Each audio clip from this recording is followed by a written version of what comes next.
It's Red Eye Radio. Gary McNamara and Eric Harley talk about everything from politics to social issues and news of the day. Whether you're up late or you're just starting your day, welcome to the show. From the Uniden America Studios, this is Red Eye Radio. All across America and around the planet, we are Red Eye Radio. He is Eric Harley, and I'm Gary McNamara. Good morning. All right, I know Valentine's Day is over, but I was just going through, I was looking at Real Clear Politics, which is a great website. We've talked about it before, and you get so many of the different op-eds and editorials from the left and right. Yeah. I mean, there's you can tell the narrative's going on. How Biden can cure the fact that he or how he can improve the public's opinion on his age. Yeah. It's not his age. No. They're all jumping on the age, and well, he should never go to a cemetery, and he needs not to be photographed walking across a lawn because he walks slow, and that's just completely and totally ridiculous. And you know how we know this?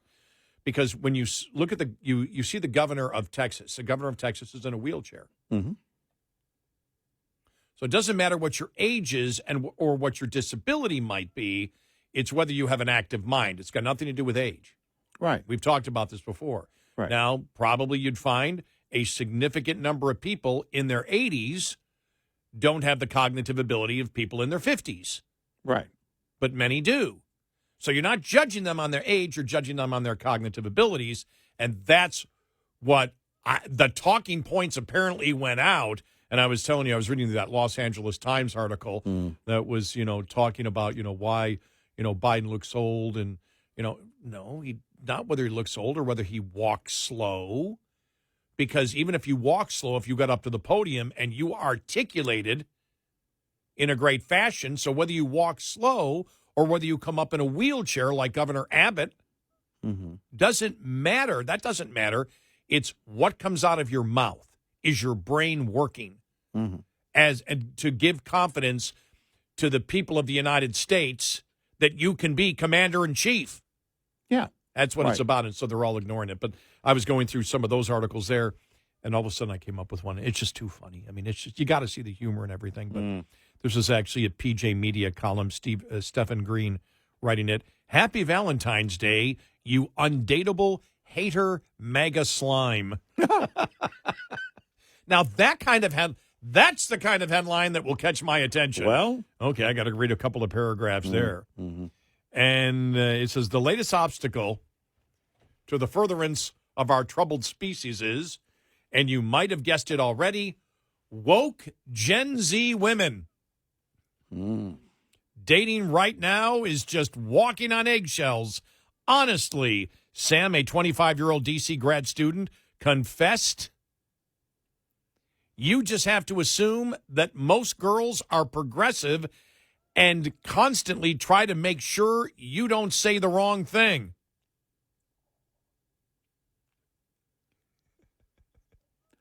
well, and then he writes, I'm old enough to remember when the only personal detail I had to work hard to conceal on the first date was that I'd rather chew a hole in my own forehead than even listen to one song from her Tori Amos collection. Oh, my God, that's funny. Sam says she's usually trying to gauge where they're coming from while they're criticizing my views. Where Gen Z women are coming from is increasingly left-wing and intolerantly woke. A report last fall in the New York Post revealed that more than half of millennial and Gen Z women find it a relationship red flag if a partner listens to the Joe Rogan Experience podcast. Oh, okay. All right. And think about this. Yeah. 5 years ago, he supported a socialist communist. Joe Rogan did. Right. Joe Rogan thought the earth was flat. Mm-hmm. He has many liberal positions. He's just seen the insanity of the left. That's what he comments on. Yeah. Right. What happened for Joe Rogan? Let's be honest. What happened to a lot of what happened to Mike Schellenberger, what happened to Matt Taibbi, what happened to Barry Weiss, what I think has happened to people like Dershowitz. Good God, did Dershowitz ever hold a Republican opinion 20 years ago? No. Never. No. Or a conservative opinion? No. What happened to all these people is the hypothetical of liberal idealism has hit reality. That's what's happened. Well, it's playing out the way that many of us always knew it was going to play out. And that reality you have to answer. You know, you can't, it's no longer the theoretical discussion about things. It's things that are happening right now, and they have to have solutions right now. Not, oh, we can talk about this later. Great talking to you. We'll catch up next time about something that might happen down the road. It's playing out right now, every day. But the biggest red flag for young women, according to the Post poll, was for a potential partner to identify as a MAGA Republican, with more than 3/4 of those polled admitting this would make them want to run for the hills. All right. Look, Gen Z ladies, I once dated a woman who had to deal with my Steely Dan obsession. And now we've been married 22 years. She was offended by Steely Dan, really? I mean, that's like... Yeah. Really? Steely Dan? Air Supply, maybe. Yes. You know, it's... Well, or I could see, for example, if it was, something really hard by Metallica or Megadeth. I'm not really into that. I'd like it a little softer. It was a bit of a task at times, I'll tell you that. Especially when you were actually someone who played the music. Well, do you not hear anything that you like in the song or not? It can be. It's interesting because, of course, they're talking about younger women. They're talking about women in their 20s here. This article is written on that. And I find it interesting because I was at I talked about this a couple of times on the air. I was at a party, Christmas party, and I was the oldest person there. The woman who held it, I call my chosen daughter, just so people know. Mm-hmm. And all of her friends are in their 20s. And she invited me. She goes, I want you to be there. You've always been there for me, and come to my Christmas party. And I did. I didn't talk to anyone. I never got into politics, but just on different questions. For example, just getting on EVs while sitting around the Christmas bonfire. Mm-hmm. And I brought it up in not a way of challenging how bad they were. It was just something about whether, we could get the supplies to build it and not the Chinese. Mm-hmm. Boom. And you're talking about 4 guys and 3 women, all discussing how bad EVs are. And just hearing them talk about just cultural issues, and I went, I know that's Texas. Every single one of them were conservative. They might not identify as conservatives or Republican politically, but they were. Right. And I didn't sense any type of insane radicalism in these 20-year-olds at all. None. Right. Not one of them have graduated from Ivy League schools. I want to make that clear. Nobody graduated from Harvard. So I was dealing with the much lower class. I wasn't dealing with the elite. Right. Myself included. Right. Deplorables. I was dealing with deplorables. We didn't even get into like politics of Trump or anything like that. It was an issue-based thing, and they were just, boom. But I have found so many women that I know that, and they I will say this because people don't think this really is, they think, no, that wherever you and I go, it's always, we're talking politics to everybody. That's not the case. What I do find is I find a lot of people wanting to talk what they believe about politics to me. Yeah. Where they're bringing it up. I don't bring it up. They bring it up. Mm-hmm. And it's just more about life stuff. They don't bring it up in the same kind of what somebody might perceive as a partisan way of bringing up a discussion. It's just, hey, what do you think about this or this and that? So much conservative thought out there in young people. They may claim they're liberal, but they do understand the conservative ideas out there. And I think it's very intriguing. I think that any time that you talk to young people, especially when you are in a society that, as we have seen, what has gone on with the Biden administration, and you see the censorship, you see the not wanting to have free speech, you see that seeping into Republicans. We talked the other day about the one that, about Josh Hawley, where he's going and becoming a populist, and that was the one thing that we forgot was the fact that he's the one that's promoting that Citizens United should come back, and that corporations should not have free speech. Yeah. Well, that's as radical wrong as you can get, and that comes from Josh Hawley, who people believe is a good, solid conservative. Right. And he's not, because if you believe that we should loosen freedom of speech, I've got no time for you. Right. Sorry, I've got no time. And don't give me this crap. Oh, well, just corporations. Everybody else, unions and any other group, they can have their free speech rights, but corporations can't because corporations are in business. Well, then you're going down the same dumb, stupid, inaccurate analysis that the left has thrown that, corporations don't get free speech because somehow as a group they're more evil than anybody else out there that gets together as a group that wants to promote a message. Right. And that's asinine. Not only are you populist, but on that issue, you're populist left. Yes. So there's no way around it. You can claim to be this and that, but you do that. And then, of course, the other one that we did bring up, the other issue where he wanted to put a cap on the credit card companies on the rates they could charge. Right. Cap it at 18%.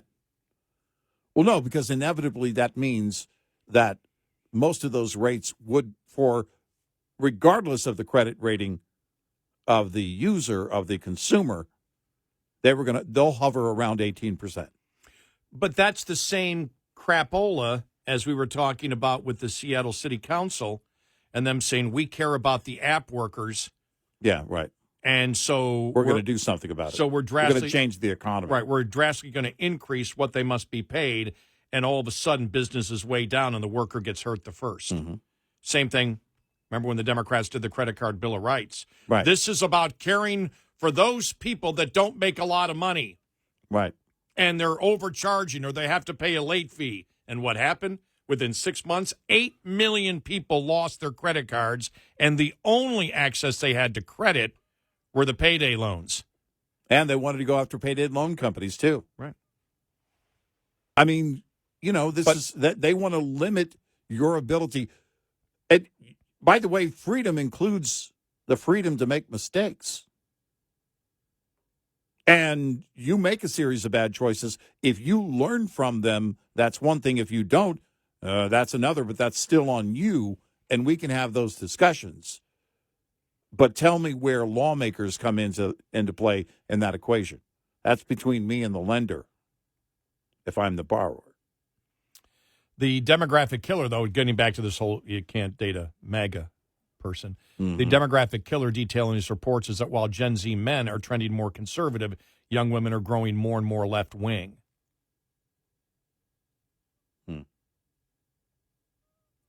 Then there's a ridiculous new, on top of that, there's a ridiculous, I didn't know about this one, 666 prerequisite that a potential male mate must be at least 6 feet tall, have six-pack abs, and earn six figures. Well, good luck with that, ladies. Yeah, good luck with that. Yeah. All right. The 6'6" rule alone rules out 99% of under 30 males for marriage. Look, nothing wrong with having a standard, but if that's your standard, it's pretty shallow. And you're probably going to find a shallow person if you end up settling on that. Yeah, I just find that interesting. But there was in PJ Media, it was Happy Valentine's Day, you undateable hater MAGA slime. Well, see, I had a 666 rule back in the day, too, back in the early 80s, but it had to do with Iron Maiden and nothing else. Well, I don't have six-pack abs, but I do have one of the small beer keg stomachs. Yeah. So, not a large keg. I have several packs. They're just located. Why are we limiting it to 6? They're just located at different parts. It could be 10 or 12. I don't know how many's in there. 866-90 Red Eye. This morning's USDA Farm Report is brought to you by House Products. Tested, trusted, guaranteed since 1920. Stronger domestic dairy demand with a month-over-month lower adjustment in production means slightly tighter supplies. And as a result of all of this, product prices here in the U.S. are up. World Agricultural Outlook Board Chair Mark Jekanowski adds within USDA's Dairy Outlook. Cheese price we raised by 7 cents per pound. Butter price up by 11 cents per pound. Dry products as well, non-fat dry milk, dry whey, each raised about a nickel per pound. Translating also into higher milk class prices for February. So both our Class 3 price and our Class 4 price were raised this month. Class 3 was raised by $1 per hundredweight, now at $17.10 per hundredweight. Class 4 was raised by 85 cents per hundredweight to $20.20 per hundredweight. And the all milk price we raised this month by 95 cents per hundredweight, now forecast for 2024 at $20.95 per hundredweight. I'm Ron Bain reporting for the U.S. Department of Agriculture in Washington, D.C. This report brought to you by Cenex Fuels and Lubes. Lines open for your calls. 866-90 Red Eye on Red Eye Radio.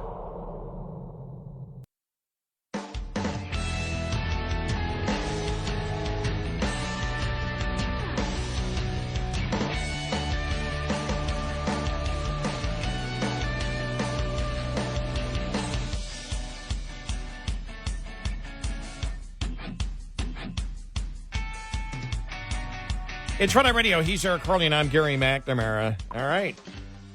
Here's a headline. Elon Musk moves SpaceX to Texas.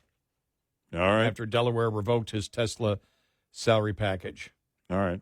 Musk moving SpaceX state of incorporation from Delaware to Texas. Okay. Wow. All right. Said that last night. The company converted its registration state from Delaware to Texas after the court in Delaware struck down his compensation package at Tesla. Okay. I just wonder how that's going to affect other companies. And we've said this before. I think one of the most fascinating things, and this all started, it really started getting my interest, and I just started paying attention to it after that story came out that the futurists and the census people and everything else believe, that, for example, North Texas here, where we're roughly 7.5 million, I think, 7.5 to 8 million, will be 35 million in 75 years. Mm-hmm. Just north, Dallas-Fort Worth area, North Texas. Right. Which is unbelievable when you think about it. I mean, that growth. I mean, I'm glad That's insane. I'm glad I won't be here when that happens. Yeah. But when they talk about Texas being 100 million people, but Los Angeles gaining very little population over that time, and the same with New York, and you start thinking, okay, what are economies going to be like? What do they get? You and I talk about the growth rate in this country, the GDP, economic growth, whatever, and we say, well, you see Texas. Texas was like just in the third of last year, was just killing it in the GDP. Right. Way over what California, New York, or Illinois was doing. And you wonder what it's going to be like. Yeah. In the future. Our economy is going to be much more state-based, and it all based on policies, or will states go back to being competitive again?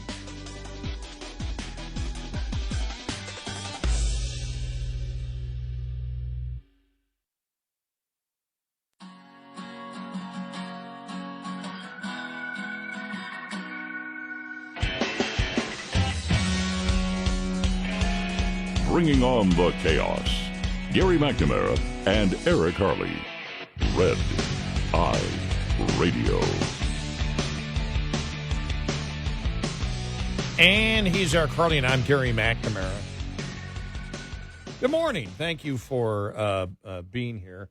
Well, Fanni Willis goes before the judge today. This is going to be interesting to see what happens. Going to be very interesting to watch that. You know, I don't have any prediction. I have no. I mean, I don't know. It could go either way. I really don't know, how that whole thing's going to play out. I mean, I would think if you're looking at it as a judge, you look at it and go, yeah, sorry. You're going to have to step away from this. And so is your boyfriend.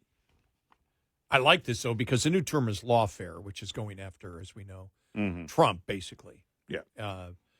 In order to ensure he doesn't get elected. Lawfare as politics is risky business. Wall Street Journal. Yeah. As Democrats are discovering, Fanni Willis, the Fulton County prosecutor who's brought charges against Trump, faces her own judicial reckoning today over an alleged conflict of interest.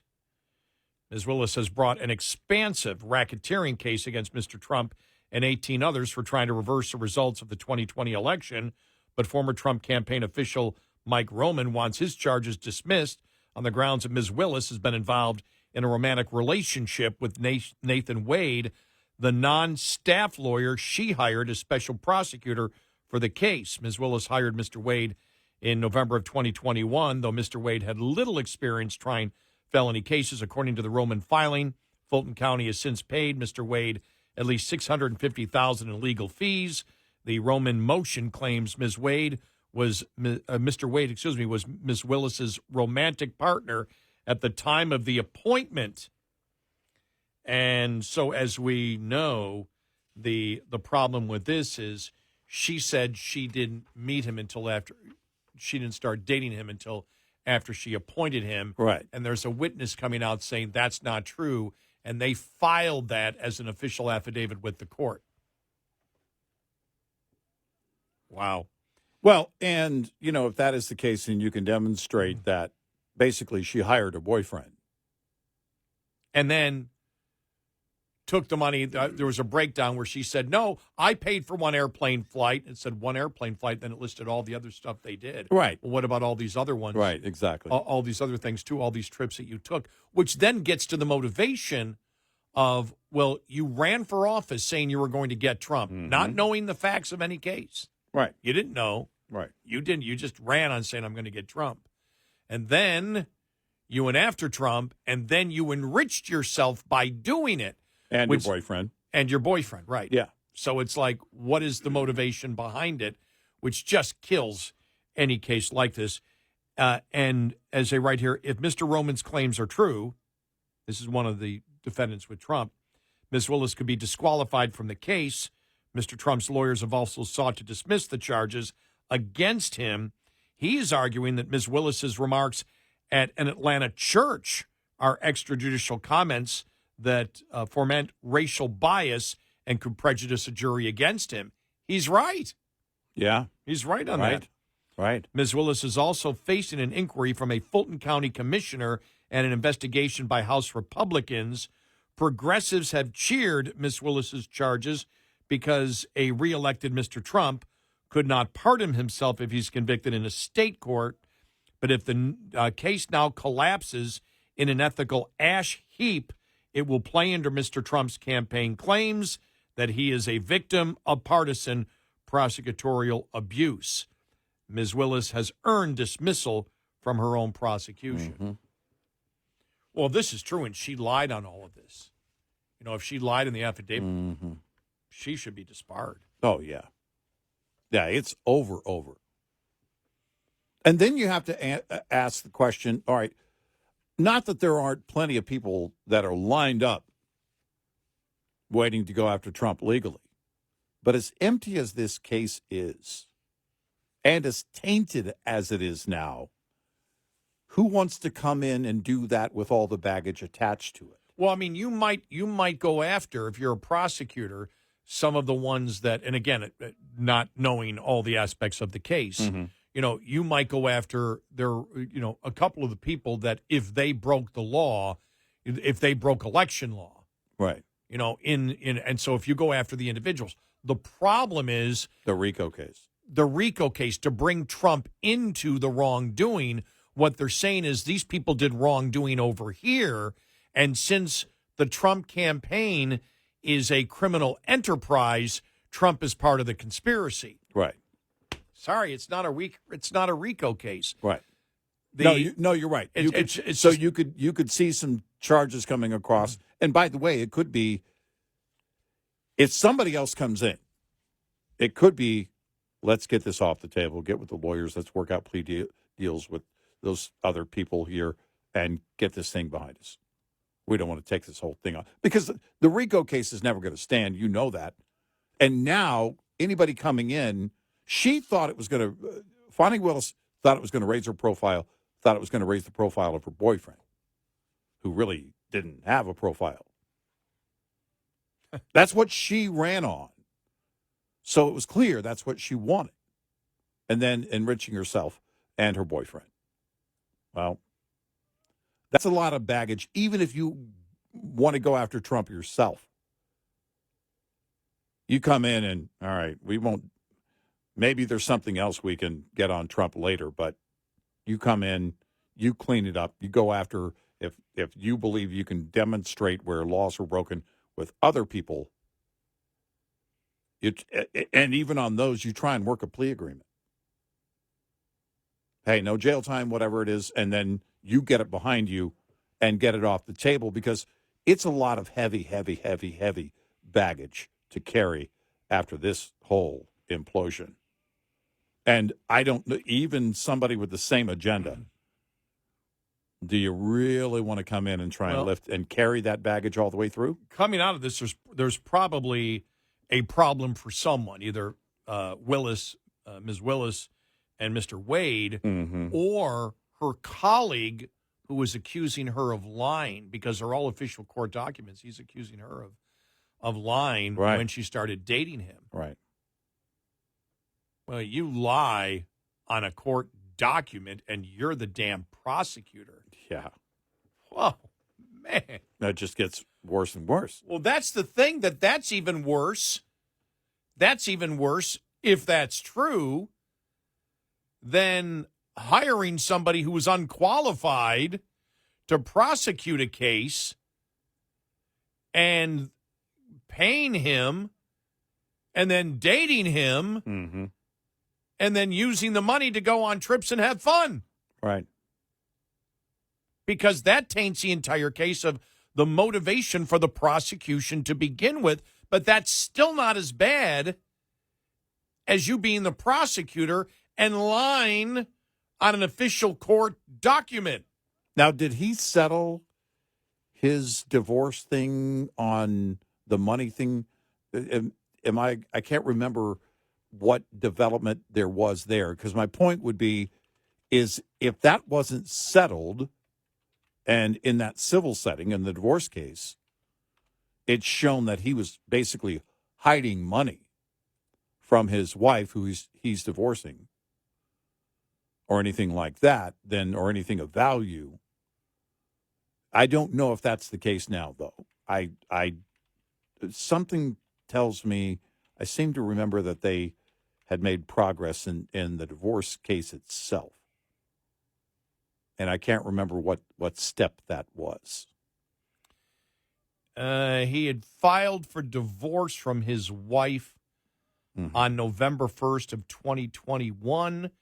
And on January 30th, he reached a divorce settlement with his wife. That's what it was. It was the settlement. Right. So that might have been that part of the money that was earned there or whatever, might have been part of that particular case. But that was settled. Yeah.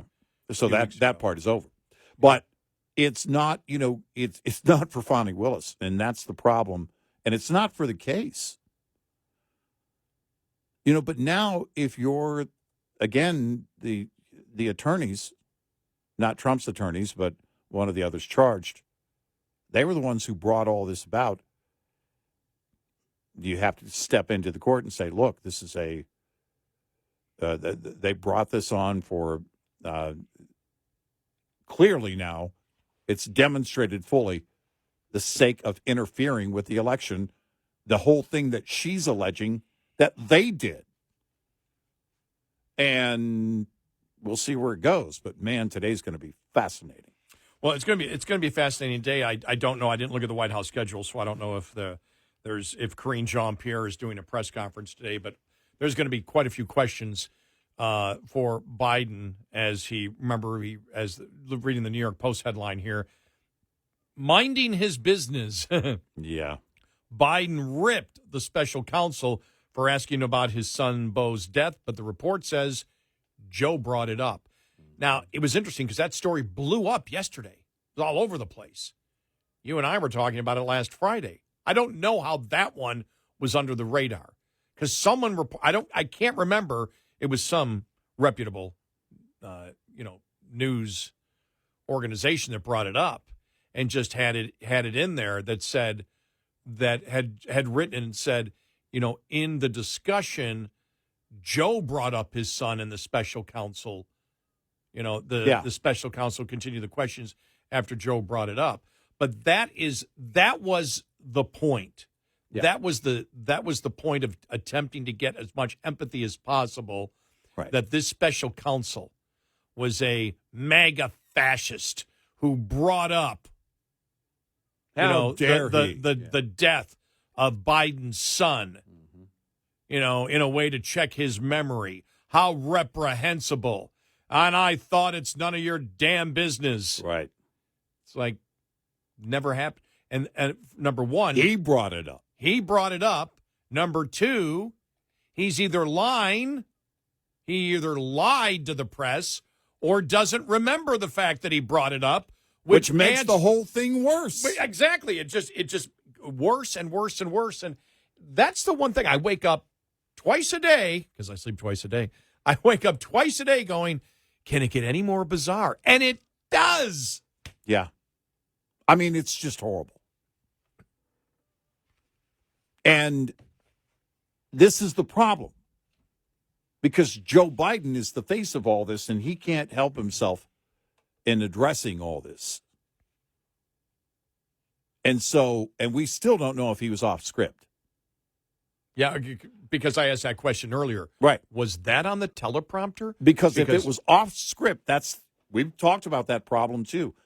It's not that you just forget about even having an interview or taking questions. Even when you put them out there with a prompter, you can't trust it. I'm telling you right now, because this was about personal stuff. Yeah. The White House lawyers and his own personal lawyers, whatever was on that teleprompter, they approved of.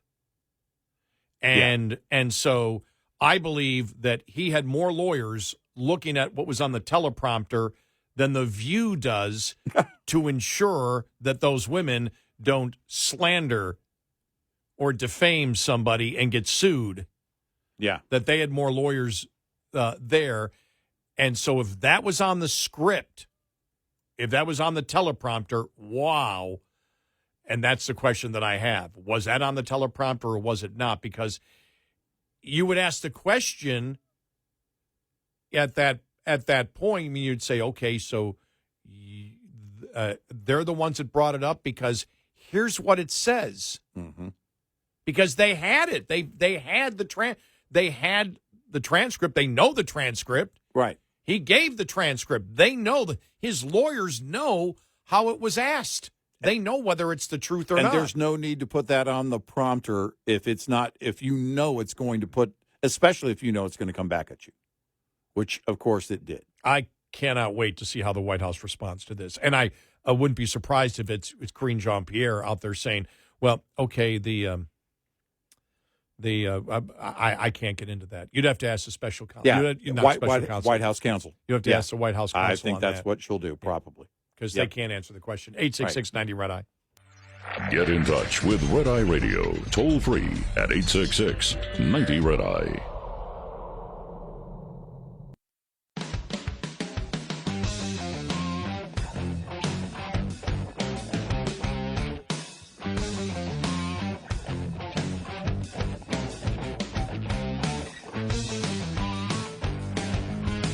It's Red Eye Radio. He's Eric Harley, and I'm Gary McNamara. Well, you saw they found Rachel Dolezal. Remember? She's the transracial person. Remember? Right. Remember when she was on The View and Whoopi?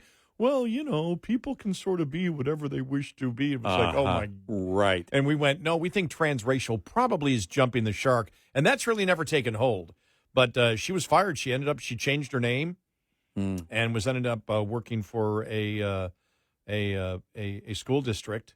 Was it the Catalina Foothills United School District? She was fired after they went to. She was OnlyFans.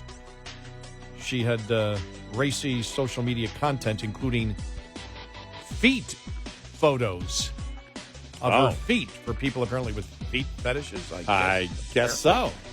All right, then. I don't know about this stuff. Yeah, I'm not in that world. Yeah, kids today, huh? This is Red Eye Radio on Westwood One.